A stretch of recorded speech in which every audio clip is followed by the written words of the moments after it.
Sekretaris Daerah Kota Palembang menghadiri acara ziarah kubro ulama dan aulia Palembang 2023 pada Minggu 12 Maret 2023. Ratu Dewa menyampaikan rasa terima kasihnya kepada para jamaah serta pihak terkait lainnya. Ziarah kubro ulama dan aulia Palembang sudah menjadi agenda rutin pemerintah Kota Palembang dan Kementerian Pariwisata Republik Indonesia.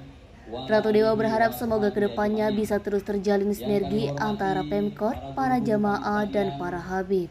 Ziarah ke makam Habib di permakaman Kabang Koci menjadi penutup rangkaian acara ziarah kubro, ulama, dan aulia Palembang 2023. Ribuan jamaah mengikuti ziarah pada hari ketiga, Minggu 12 Maret 2023. Peziarah tidak hanya datang dari berbagai daerah di Sumatera Selatan. Tampak peziarah dari Padang, Sumatera Barat, Jakarta, dan Pasuruan, Jawa Timur. Mereka datang menggunakan bus. Nabang Sumek.co melaporkan.